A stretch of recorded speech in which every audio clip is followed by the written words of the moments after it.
Yesterday we discussed a lot about requirements illustration and analysis. After that, we started with requirement specification. As part of that, yesterday we are discussing about what are the different ways of writing system requirements specification document or how to document system requirements. So as part of that, we discussed about natural language, and then structured natural language, then design description languages, graphical notations, and also the mathematical specifications, which are nothing but mathematical notations, using mathematical notations for documenting the requirements. Among all these things, so we saw what are the drawbacks of some of these languages, and we came to the conclusion that compared to all these choices, natural language is the most popular and the better choice. And that doesn't mean that other languages are not used. It is not like that. So depending upon the nature of the client, we also decide what kind of notation we need to use to represent the system requirements.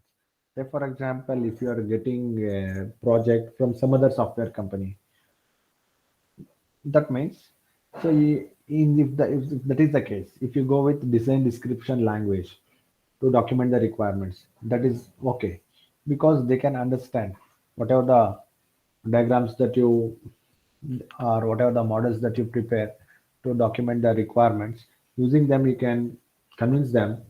Uh, these are the models I'm going to design. These are all the functionalities I'm going to implement. So, so that makes sense for the company because as they can understand the design. So in normal case, what happens? Normally, we cannot expect every client to be aware about the technicalities that are used inside the project development, like design documents and so on.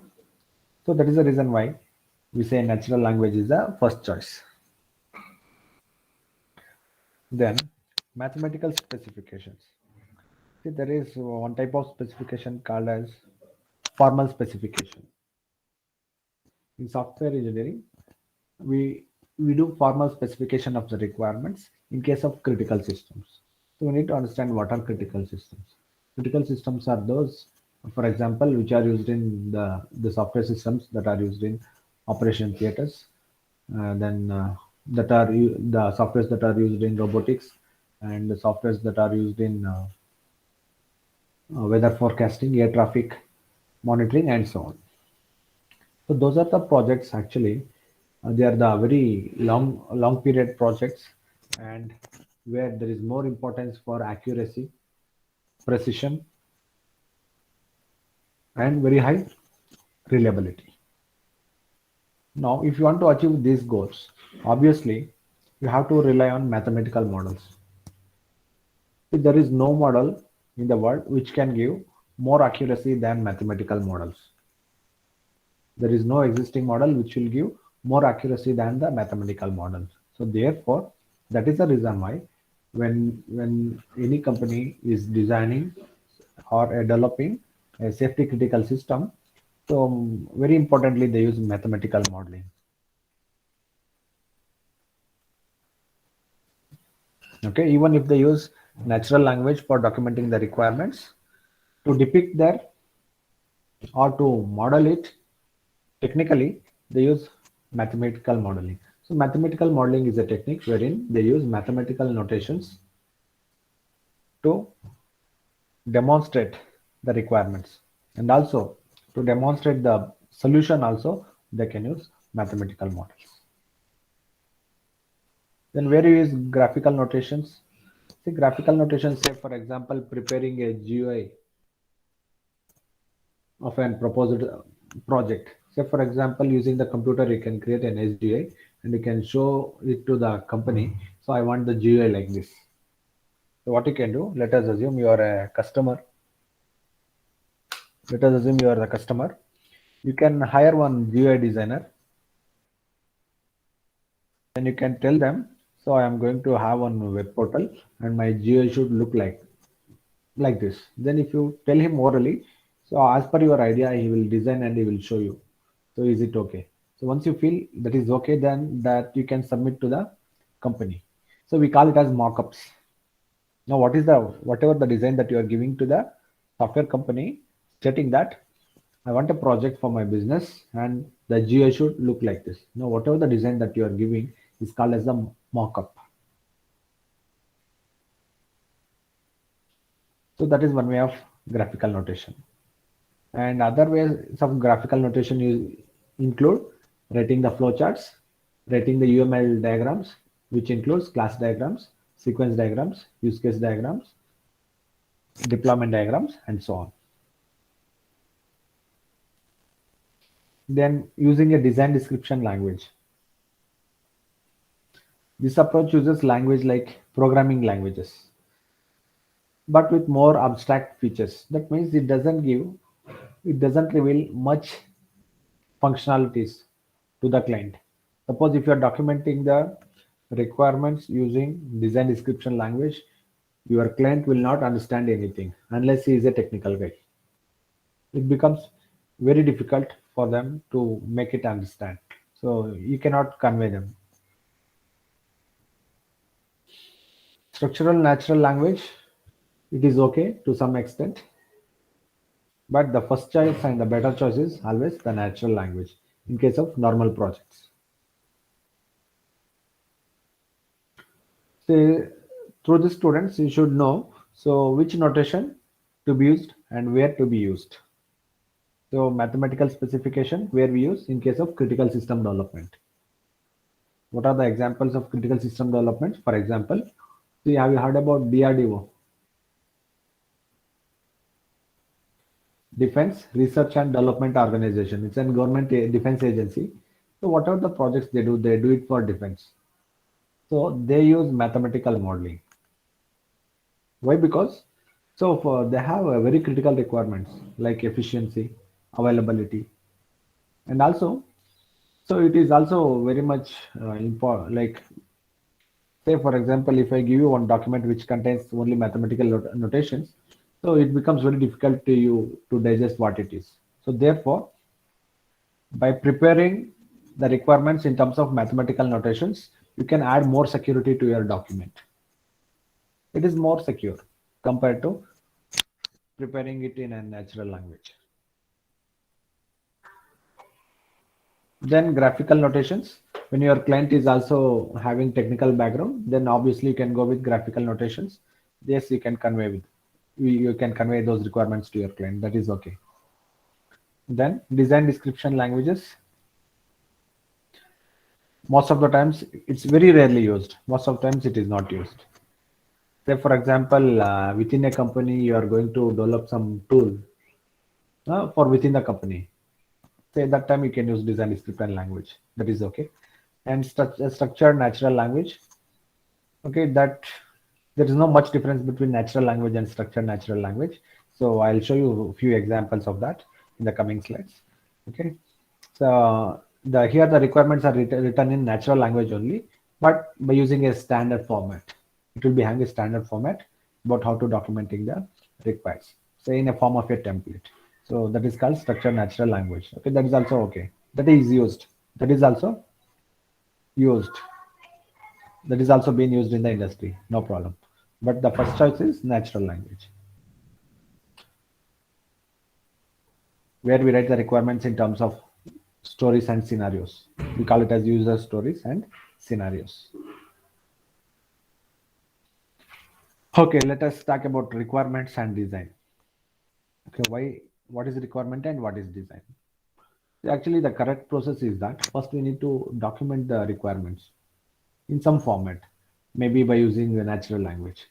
Then, then our task is to convert those requirements into design. So that design document should be consistent with the requirements.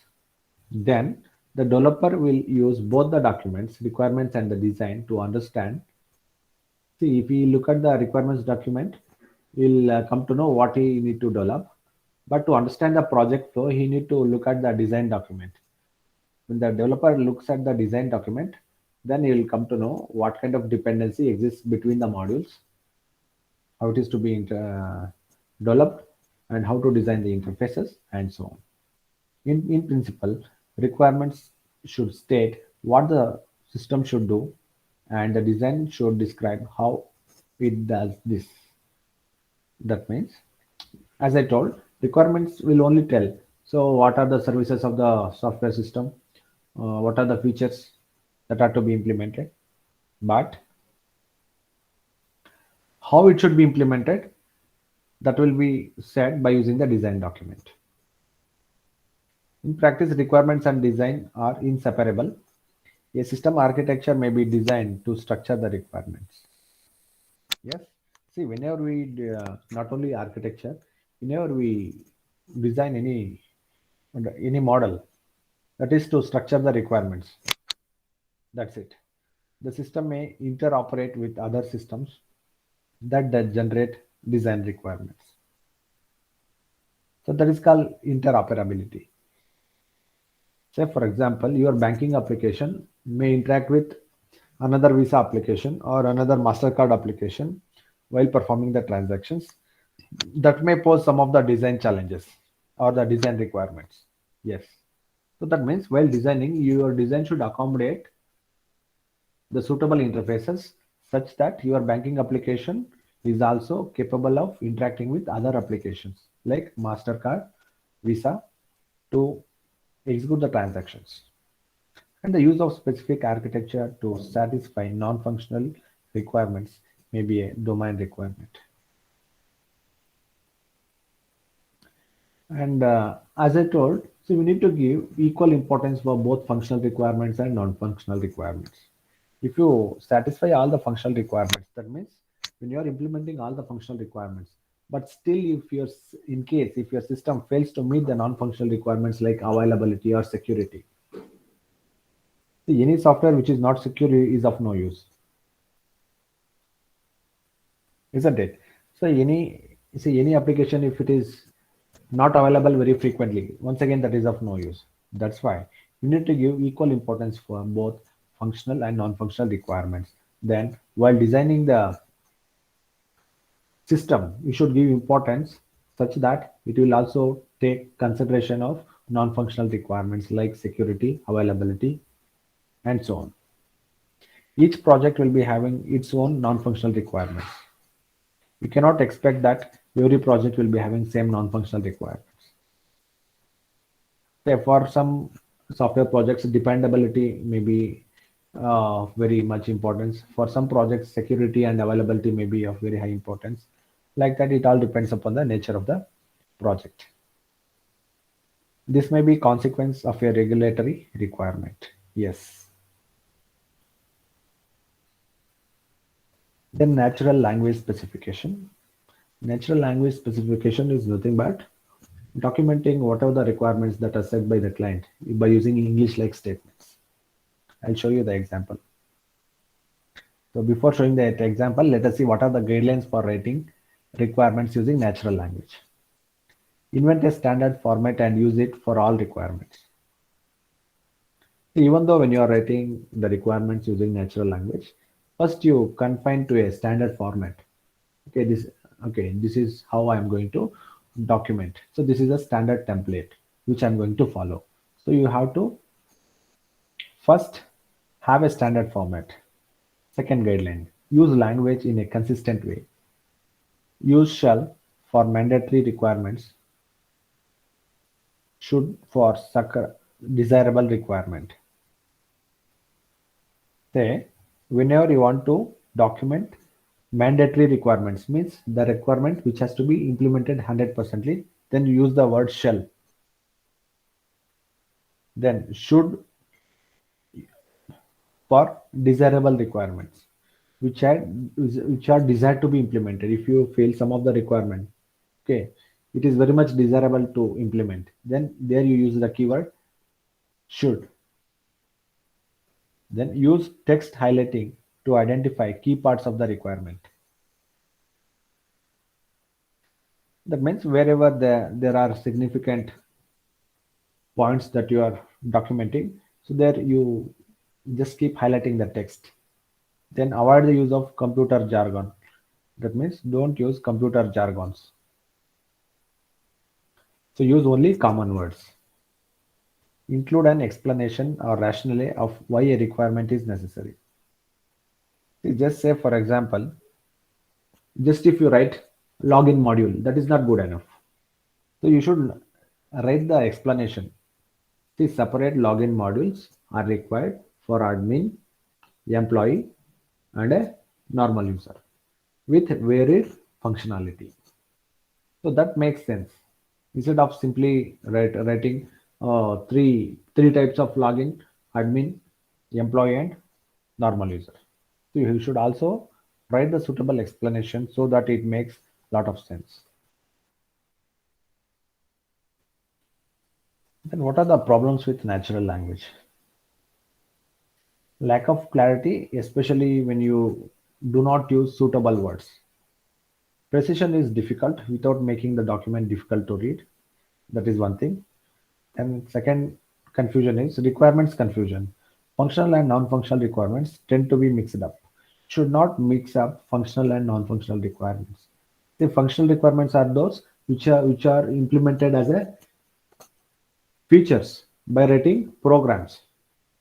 But non-functional requirements means that is just like that should be measured only after integrating the complete system.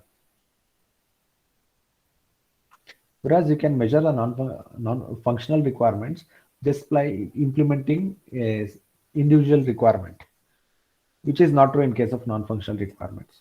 So that is the reason you should not mix up functional and non-functional requirements. You document it separately. You categorize them separately. Then requirements amalgamation. Several different requirements may be expressed together. The requirements amalgamation is very much essential, as we know. So there are user requirements, system requirements, domain requirements, functional, non-functional, and so on. See, functional requirements are derived from user and system requirements. Then domain requirements are derived from to which particular domain you are developing the software. Say banking domain, retail domain, telecom domain, like that. So, and another very important thing, so we need to give domain knowledge training to each and every individual within the project team. So they may be working on specification or they may be working on design, development, testing, or anything. Each individual is expected to have domain knowledge before starting their work in that project. Now here we are taking the example of insulin pump control system, and this is the example of writing the requirements using natural language. Here how it looks when we write it using natural language. This is requirement number example 3.2. The system shall measure the blood sugar. See what I told in the guideline, wherever you want to document mandatory requirements, you should use the keyword shall. You can see here, the system shall measure the blood sugar and deliver insulin if required every 10 minutes. Changes in blood sugar are relatively slow, so more frequent measurement is unnecessary. Less frequent measurement could lead to unnecessary high sugar levels, so that should be optimized, isn't it? That's why for once in every 10 minutes, that reading should be taken. So since here we are using the word shall, we need to assume this is the mandatory requirement. Then here you can see here 3.6, the system shall run a self-test routine every minute with the conditions to be tested and the associated actions defined in table 1. So table 1 will be giving the how to carry out the process. Okay, so here once again using the keyword shall, that means this is also mandatory requirement. So when you write the requirements document using the natural language, the requirements will look like this.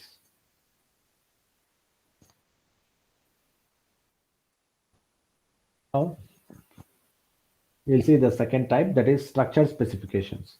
See, structured specifications are the variations of the natural language. An approach to writing requirements where the freedom of the requirements writer is limited and requirements are written in a standard way. Okay, it's an approach of writing the requirements where the freedom of the requirements writer is limited. Because why it is limited? Because we'll be having the standard format, the template. As per the template only you should write. There is no much scope for creativity. Whereas in case of compared to this, just if you use natural language, there you have little bit liberty to write it in a creative way.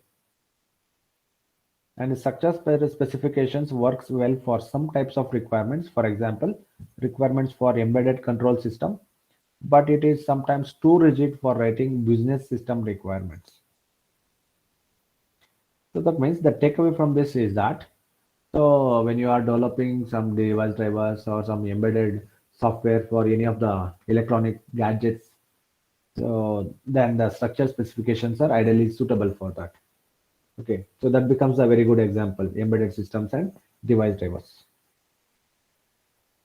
Then where we should not use, that is very important. That means we need to also know the limitations of structure specifications. So when you are going to write the requirements for business related applications, say for example, food delivery application, e-commerce application, shopping portal, isn't it? Like that. Say for example, you are designing an web portal for fast track company. Okay, you avoid using structured specification because like you are not supposed to give in detail explanation in your own words, because here you are using one standard template. So how much is required, that much you are writing. So that means that may give incomplete details to the developers about how it is to be implemented. So that is the drawback.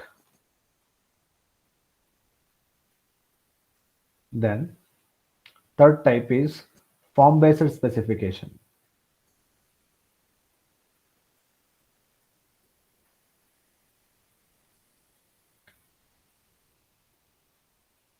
Definition of the function or entity. So that is used to define the function or definition of the function or entity, description of inputs and where they come from, description of outputs and where they go to, information about the information needed for the computation and other entities used, description of the action to be taken, pre and post conditions, the side effects of the function. The form-based specifications means like very see is very much concentrating on the functionality itself. So what is the functionality? So what is the input for that functionality? So and where to pass the input? Then what is the nature of the output? And where that output should go? So once you generate the output, where it should go? Then what is the action to be taken for a particular outcome? And what are the pre and post conditions? See, because whenever we operate any machinery, so there will be something called pre-condition and post-condition. Okay, that are to be considered. Okay, and so on. So now look at the structure specification of an insulin pump. Therefore, this structure specification, so form-based specification is also part of structure specification. So where we are supposed to specify the definition of the requirement. It contains the description of inputs and outputs. Then what like information needed for how to computing. That means the logic, information about the implementation logic. Then description of the action to be taken and so on. That everything you can see here. So this is a structure specification example. Actually, it looks very meaningful. Okay, actually people uses this kind of specification in the industry. So this kind of specification is also being used in the industry, but not as frequently as natural language. Okay, in few cases like these specifications are used, especially as I told, especially when you're dealing with some embedded development, device drivers, and so on. You can see what is this definition of the function or entity. So this first line is the definition of the insulin pump control software SRS 3.3.2. So that is the first point, definition of the function or the entity. Second, name of the function. Compute insulin dose for safer sugar level. Okay, then description. So what is the description? This function computes the dose of insulin to be delivered when the current measured sugar level is in the safe zone between 3 and 7 units. Okay, that is the description. Then for every function there should be input and output. So that we are writing here. So input is current sugar reading, which is called as the R2, parameter R2, and the previous two readings R0 and R1 are to be considered. Okay, that means you enter the current reading value and also enter the two previous readings, so that using those readings, it will compute right now how much dose should be given. Then what is the source? Current sugar reading from the sensors. Okay, the source of the information. Source means from where the R2 is coming. That is from the sensor. Other readings from memory. Then output, composed dose. So output is, so by using the previous readings and the current reading, this function will tell you right now, like say for example, whether you need to give 1 ml of insulin, 2 ml of insulin, or something like that. So then after this, where the control should go, main control loop. Okay, that is called as a destination. So the students, here you may get a question like, explain different ways of documenting requirements, system requirements with example. Then you need to write all the technique names like design description language, natural language, structured specification, mathematical notation, and so on. And you need to explain at least two or three. Okay, so this could be the better example.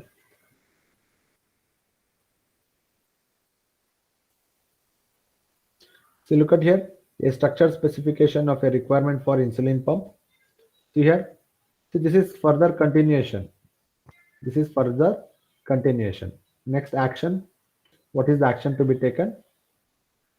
What are the requirements? What is the precondition, post condition, and side effects?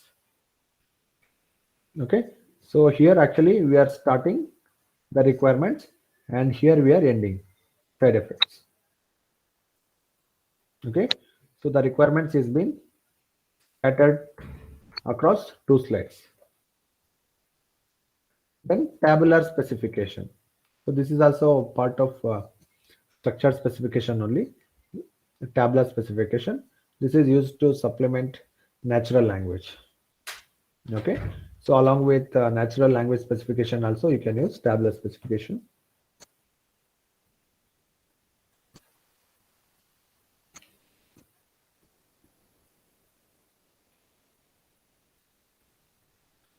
Then tabular specification particularly useful when you have to define a number of possible alternative courses of action.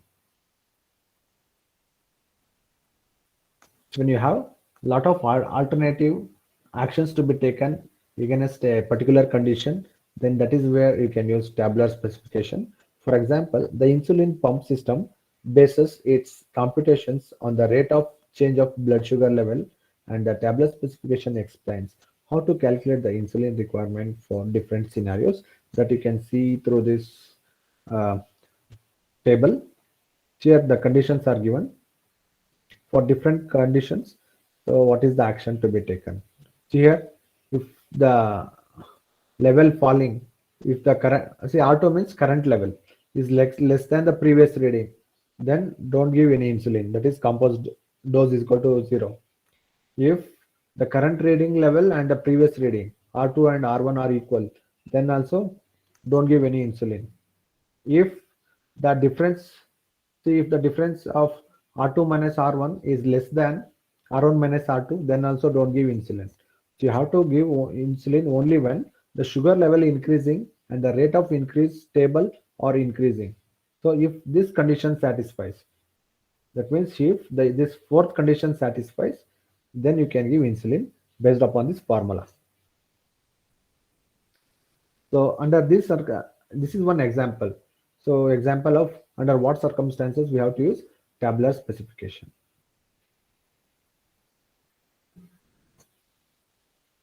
Then using modeling, so that is uh, diagrammatic representations. When to use diagrammatic representations? So one such example is use cases. Use cases are a kind of scenario that are included in the UML. So you all know that. What is UML? Students, tell me what is UML? Anybody? Hello? Benakraj? Uma? What is UML? See, UML means Unified Modeling Language. It's a design language which is used to document the object-oriented design. Use cases are a kind of scenario that are included in the UML. Use cases identify the actors in an interaction and which describe the interaction itself. So that I'll show you the example diagram. A set of use cases should describe all possible interactions within the system. That means, so this third point will tell you when you have to use cases, when you want to describe all the possible interactions within the system. Okay, say for example, so there is a library management system. So what are the interactions a student can do within the system? So to depict that, you can use case diagram. That is one example. High level graphical model supplemented by more detailed tabular description. See, you have two modules actually. You have two modules in your syllabus which concentrates mainly on system design. So I think Ganesh sir will take you those two modules, which is more upon how to design system models, how to design static models and dynamic models, when to design static models, when to design dynamic models. So that will be shown with examples. Those two modules will be handled by Ganesh sir. UML sequence diagrams may be used to add detail to use cases by showing the sequence of event processing in the system. Now we'll see one example for use case diagram for mental health care system, that is MentCare system. See here the actor. These tick symbols are called as the actors, and these world symbols are nothing but the functionalities. Okay, and this arrows will show you the interaction. So here, see the medical receptionist is doing patient registration and he is viewing the personal information of the patients. And the same personal information of the patients are also viewed by the manager. And the other functionalities of the manager is, apart from viewing the personal information of the patients, he can export the statistics, okay, from the MentCare system, and he can generate the report. So once he generates the report, he can send it to the doctor. Okay, so whatever the report that is generated by the manager, so that can also be viewed by the doctor. Then there is another actor, that is the nurse. Nurse will also view the record and edit the record. Same thing can also be done by the doctor, and doctor will set up consultation. Okay, by looking at the record, the doctor will set up the consultation. So this is the use case diagram of MentCare system. See, through this diagram, actually what we are depicting, we are depicting the interactions within the system. Overall, the people that are making interactions: medical receptionist, nurse, doctor, and the manager. Then what kind of interactions they are doing? They are nothing but registration, personal viewing the personal information, and so on. Okay, students, anything you want to ask? See, these things you are going to study in detail in two modules. The software requirements document. The software requirements document is the official statement of what is required of the system developers. Should include both a definition of user requirements and a specification of the system requirements. See, the software requirements document is an official statement of what is required of the system developers. That means it will tell you what the system developer should do. Okay, so that means it contains mainly the requirements. Those things should be implemented by the developers. Okay, that's what the meaning here. Then this should include both a definition of user requirements and a specification of the system requirements. So you know, right? So the user requirements are abstract statements, English-like statements, and that can be converted. Each user requirement can be converted into multiple system requirements, which provide more details to the developers about what is to be implemented. Then it is not a design document. Remember, software requirements document is not a design document. As far as possible, it should set off what the system should do rather than how it should do it. That means it should just tell what to be done. It should not tell how it should be done. So that will be taken care by the system design part. Now this diagram shows you who are all the various types of users of the requirements document. That means who are all the people using the requirements document. System customers will be using the requirements document. Why they use? To specify the requirements and read them to check that they meet their needs. Customers specify changes to the requirements. That means being the customers, they should see once the company prepares the requirements document, it has to submit that documents to all its stakeholders for taking their consent. So therefore, when the systemers look at that document, if they feel some changes to be done, that they will suggest. Then managers. Managers use the requirements document to plan a bid for the system and to plan the system development process. Okay, for bidding also it is required, and for planning the product release and cost estimation, and for other purposes also it is very much essential.